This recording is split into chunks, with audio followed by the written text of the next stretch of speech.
Kansas is known for its great middle distance runners, and one of the best in our state's history was Kenneth Swenson. The Clay Center native was a 1972 Olympian in the 800 and a former record holder in the half mile. After an undefeated senior year, both indoors and outdoors, Ken moved on to Kansas State, where he became a three-time Big 8 champion in the 880.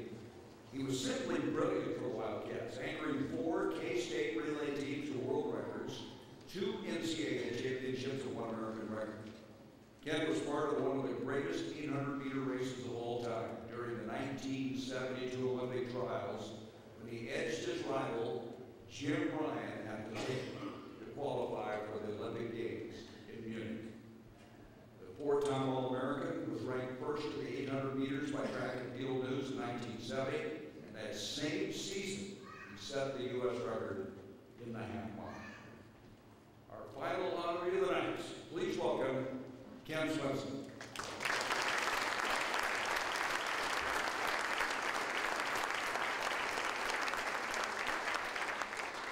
Thank you. I would first like to thank the members of the Board of Trustees, Board of Directors, and the staff of the Sports Hall of Fame. They're doing an outstanding job. I'd also like to thank members of the Selection Committee for their nomination and consideration. I'd like to congratulate the other inductees of this year's class and all the past inductees. It's an honor to be recognized in the company of such great athletes and sports figures and be associated with the Sports Hall of Fame. I'd like to thank my wife, who's back in New Hampshire, couldn't make it because of work commitments, but supported me and was a major factor in my success in my athletic and professional career. I'd like to thank my parents who are here this evening sharing this honor. A lesson that I learned growing up, which they fostered, was to think independently. Not follow the crowd so much, but to think of yourself and follow your own dreams. Set the example by a principle, and I thank you, Mom and Dad. I've been asked many times here recently, particularly since I released the induction to work, what it feels like to be inducted into the Hall of Fame. And as I reflect on it, I'm reminded of what Walter Cronkite said when he was interviewed by CBS anchor Charlie Dixon. When he was asked what it feels like to be a world celebrity, to be known around the world and be considered the most trusted man in America. And his response, and I'll quote, I don't reflect on my career as an invitation to assume so much status. His motivation, he says, was to present the news as honestly and as fairly as he could. He didn't seek out the recognition or the fame or the celebrity. It kind of came to him. And it was a consequence of his hard work, dedication, and his commitment to bring integrity and reliability in the content of the news he presented.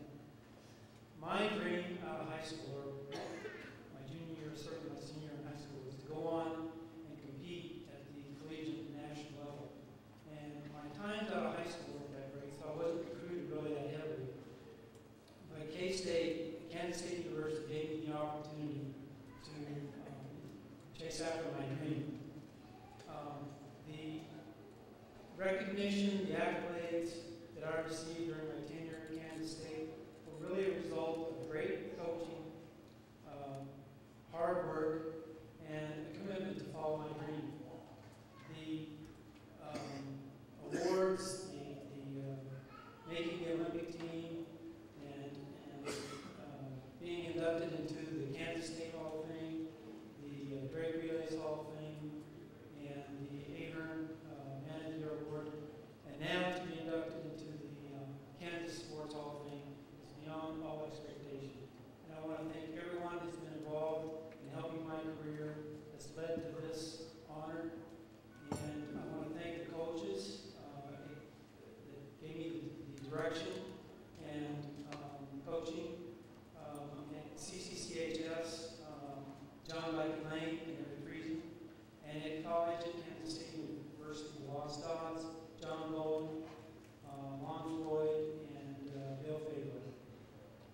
I also want to thank Kansas State for giving me the opportunity to chase after my deep dream and to represent, and to my teammates